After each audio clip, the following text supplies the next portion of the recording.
ঝন্টুবাবুর কাছে আসে। ঝন্টুবাবু, মনে কি হচ্ছে যে এইরকমভাবে এই আন্দোলনের মধ্য দিয়ে সমাজকে সংস্কার করা সম্ভব? অসংখ্য মানুষও তারা পথে বেরিয়েছেন, বিগত দিনেও আমরা দেখেছি, আজও হয়তো অনেক সংখ্যক মানুষও তারা বেরোবেন। সারা দিন ধরে তারা খাটনি করছেন, কিন্তু তারপরেও তারা রাত দখলে কর্মসূচিতে অংশ নিচ্ছে। একদম অত্যাচার বা অনাচার যেখানে অনিবার্য সত্য, সেখানে বিদ্রোহ অনিবার্য সত্য, এটা অস্বীকারের জায়গা নেই। এবং আমি তোমাকে বলছি, সমাজের একটা পরিচ্ছন্ন ভাবধারার জন্য যে বিদ্রোহটা তৈরি হয়, কোনো না কোনো জায়গা থেকে স্ফুলিঙ্গটা আসে। আমি বলছি এই যে গণ আন্দোলন, তুমি শুরুতেই বলছিলে नीरा सफेद तुरंत खुले, भरपूर झाग दे और इसकी स्मार्ट साइंस दे स्मार्ट केयर और फ्रेशनेस। मेरी चॉइस मेरा सफेद। স্বাধীনতার আগে এই ধরনের আন্দোলন দেখাচ্ছে। আমি বলছি যে এখানে সর্বসাধারণের মানুষের স্বতঃস্ফূর্ত যে নেমে পড়া, দেখো তুমি কত ফুটেজ দেখালে, সরকার কত লোকের মৃত্যুর খবর বলছে ওদের এই ইনডিফিনিট স্ট্রাইকের জন্য, কিন্তু তুমি কি একটা ক্যামেরায় কোনো জায়গায় দেখেছো জনগণ রাস্তায় নেমে বলছেন উই ওয়ান্ট জাস্টিস বিকজ আমার বাড়ির লোক চিকিৎসাতে ডিপ্রাইভ হচ্ছে? করছে না তো। সরকার এটাকে ভয় পাচ্ছে, রাষ্ট্র এটাকে ভয় পাচ্ছে। যে এই জন্য দেখবে কুণাল বাবু বা মমতা ব্যানার্জি প্রেস কনফারেন্সে বারবার বলছে যে এই মানুষজন ডাক্তারদের পাশে তোমরা আছো, তোমরা দেখো এই ডাক্তাররা কি বদমাস, আমার কথা শুনছে না, রাষ্ট্রের কথা শুনছে না, চিকিৎসার থেকে ইয়ে করছে লোককে। আমি বলছি যে এইটা কেন বলতে হচ্ছে শাসককে? নিজের রেসপন্সিবিলিটি তিনি লোকেট না করে ওদের রেসপন্সিবিলিটি দেখাচ্ছে। অথচ একটা বারের জন্য কি উনি বলেছেন আমার দপ্তর, আমার পুলিশ যে এত বড় গ্রস ফেলিয়ার, তার তদন্ত আমি করব, আগে আমি আমার ঘর থেকে পরিষ্কার করব? না, ব্যর্থতার দায় নিচ্ছেন না কেন? না, স্বাস্থ্যমন্ত্রী হিসেবে তিনি ব্যর্থতার দায় নিচ্ছেন না, পুলিশ মন্ত্রী হিসেবে তিনি ব্যর্থতার দায় নিচ্ছেন না, উপরন্তু তিনি অন্যের দিকে আঙুল তুলছেন কেন? এই 14 বছরে একটা উদাহরণ দেখাও তিনি রেসপন্সিবিলিটি লোকেট করেছেন। চুরি করে ধরা পড়লে পরে তোমার ব্যক্তিগত, তৃণমূলে ঢুকে চুরি করছো, তৃণমূলের দায়।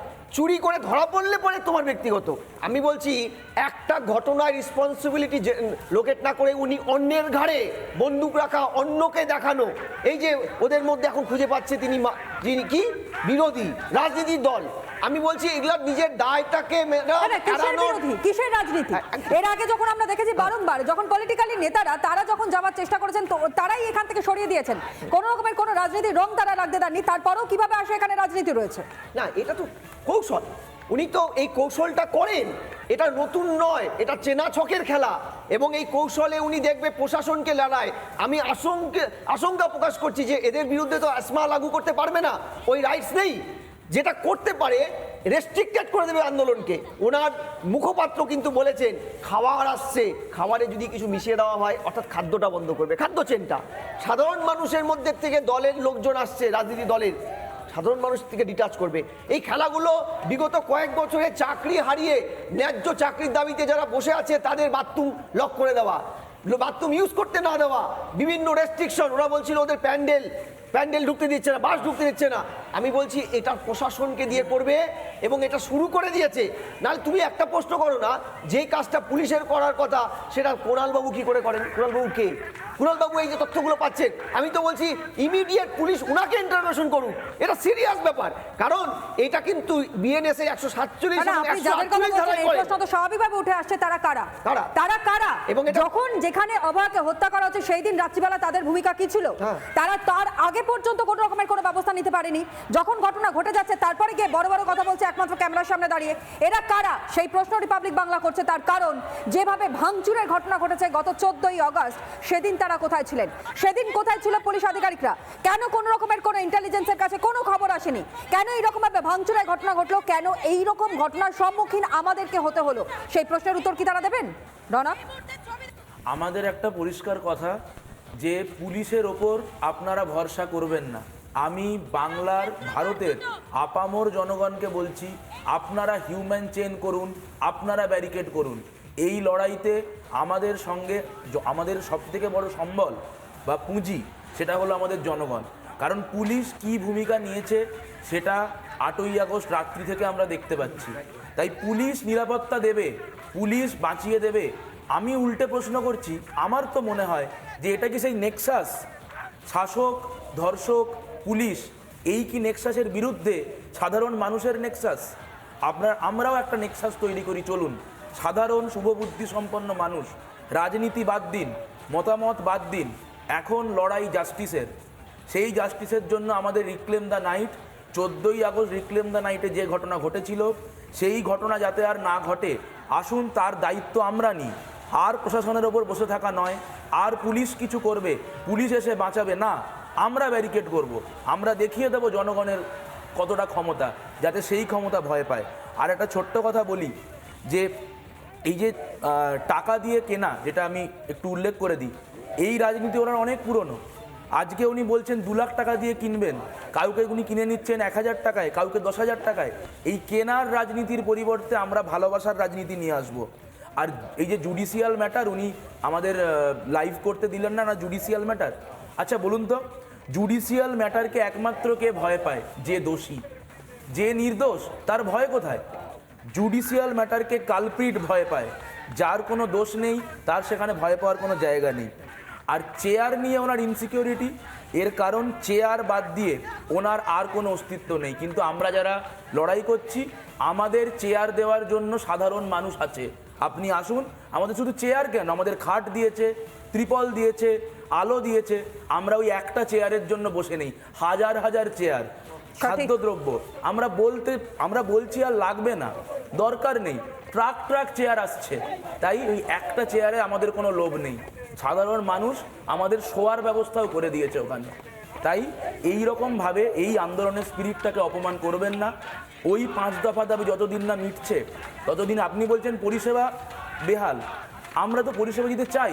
আপনি 5টা দাবি মেনে নিন, আমরা আজকে থেকে ইমিডিয়েট কাজে ফিরবো। তাহলে এই দায়টা কিছুটা না, এখানে তো হয়তো একটা বিষয় রয়েছে যে সবই গেল গেল গেল গেল, মানে যদি হাত থেকে সবটা বেরিয়ে যায়, সেই কারণের জন্য 5 দফা তোমাদের যে দাবি, সেই দাবিগুলো মানা সম্ভব হচ্ছে না। তোমাদের 4টে শর্ত, যে শর্ত নিয়ে তোমরা গিয়েছিলে, সেই শর্ত পর্যন্ত মানা সম্ভব হচ্ছে না। কোথায় ভয়টা, কোথায় তথাগত, কোথায় সমস্যা হচ্ছে, কেন এত ভয়? সবটাই কি ওই চলে যাওয়ার ভয়, হারিয়ে ফেলার ভয়? দেখুন, আমি একটা কথা বলি, আপনি যদি আমাদের আন্দোলনের শুরুর দিকটা লক্ষ্য করতেন, আমরা কিন্তু 1 লাখ নবান্ন পৌঁছে যাইনি। আমাদের প্রথম থেকে দাবি ছিল আরজি করে যে নেক্সাস, যে অশুভ নেক্সাস, বহু ডাক্তার এবং ডাক্তারি পড়ুয়া যাদের মানসিক যন্ত্রণা দিয়েছে দিনের পর দিন, সেই অশুভ নেক্সাসকে সরাতে হবে। আমরা গেলাম স্বাস্থ্য ভবন, প্রিন্সিপাল সেক্রেটারি, ডিএমই ডিএইচের সঙ্গে বৈঠক করলাম, কোনো সমাধান মিলল না। উল্টে আমরা দেখলাম কি, এই ডিএমই ডিএইচএস দিনের পর দিন প্যাট্রোনাইজ করেছেন এদেরকে। আমি খুব পার্টিনেন্ট অভিযোগ করছি এখানে বসে, এই ডিএমই স্যার অভিজ্ঞকে পিজি এন্ট্রান্সের জন্য ফলস সার্টিফিকেট বানিয়ে দিয়েছিলেন। এই ডিএইচএস স্যার টালা থানার ওসি অভিজিৎ মণ্ডলকে নার্সিংহোমে ভর্তির জন্য চাপ দিয়েছেন, নার্সিংহোম কর্তৃপক্ষকে, একাধিক নার্সিংহোম কর্তৃপক্ষকে, এবং যারা ভর্তি নেয়নি তাদেরকে উনি পার্সোনালি হুমকি দিয়েছেন ফোন করে। তাহলে ডিএমই ডিএইচএস হেলথ সেক্রেটারি, এরপরের পোস্টটা একটাই পড়ে থাকে, আমরা তার কাছেই গেছি। তাহলে আমরা তো ধাপে ধাপে উঠেছি। আমাদের দাবিগুলো যদি শুরুতেই মেনে নেওয়া হতো, যদি এই সর্বোচ্চ অংশটা এই দুর্নীতিতে জড়াতো না, তাহলে তো সমস্যা হতো না। আমরা একটাই আবেদন করছি, আজকে 14 তারিখের রাত, এই 14ই আগস্ট, আমরা বারবার করে বলছি 14ই আগস্ট আমরা রাত দখল করতে চেয়েছিলাম আরজি করে, আমরা কিন্তু সেটা করতে পারিনি। আরজি করের অবস্থান মঞ্চ ভেঙে দেওয়া হয়েছিল, কিন্তু সেখান থেকে এভাবে ফিনিক্সের মতো আরজি কর কিন্তু ঘুরে দাঁড়িয়েছিল।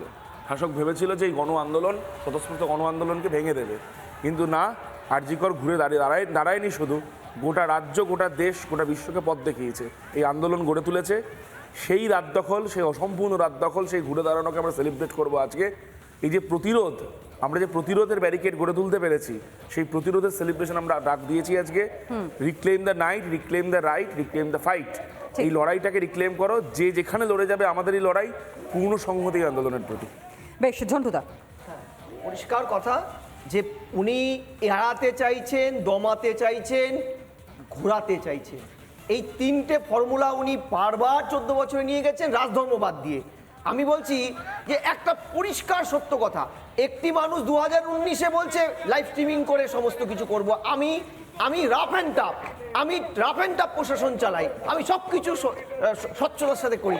সেই মানুষটি যখন একটা ফেক কথা তোমাদের মিডিয়ার সামনে বলছে যে নাকি এটা বাধা আছে, আমরা কোথাও কোনো আইনের কাগজ দেখে, ইভেন তার দলের একজন আইনজীবী সাংসদ তিনি কালকে স্টেটমেন্ট দিয়ে বলেছেন না, কোনো বাধা নেই লাইভ স্ট্রিমিংয়ের। আমি বলছি এই লুকোচুরিটা ম্যাডাম কেন অপ্রিয় সত্যগুলো প্রকাশিত হবে? ওরা তো বলছে একটাই মাত্র মুখ বেঁচে আছে, সংবিধানে 164 ধারায় আপনিই তো দায়ী, তার কালেক্টিভ রেসপন্সিবিলিটি তো আপনার।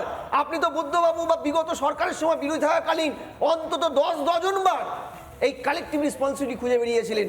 সামান্য সামান্য বিষয় নিয়ে, তাহলে আজকে কেন রাজধর্ম পালন না করে খুঁজে বেড়াচ্ছেন, ওদের মধ্যে খুঁজে বেড়াচ্ছেন কাকে? আপনার পতনের ছায়াকে খুঁজে বেড়াচ্ছেন কেন? ওয়াই? আপনি হিটলারের সেই কথাটা জানেন না যে ব্যাক টু ওমেন্সদের বলেছিল ব্যাক টু কিচেন? আপনি কি তাই বলতে চাইছেন মেয়েদের কখনো রাতে বাড়ি বেরোতে ঠিক, কিন্তু দেবেন এখানে না? একটা বিষয় স্পষ্ট, ইতিহাস সবসময়ের জন্য ফিরে ফিরে আসে আর ইতিহাস থেকে আমাদের শিক্ষা নিতে হয়। কিন্তু এরপরেও যদি শিক্ষা কেউ না নিয়ে থাকে তাহলে ভবিষ্যতে তার জন্য যে কি অপেক্ষা করছে সত্যি আমরা কেউ জানি না।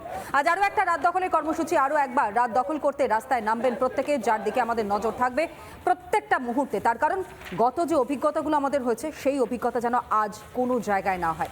সজাগ থাকবো আমরাও। রিপাবলিক বাংলা মানুষের কণ্ঠস্বর হয়ে সবসময়ের জন্য সেই কথা এবং আন্দোলনকারীদের পাশে রয়েছে এবং অভয় বিচার পাক সেটার দাবি আমরাও করছি।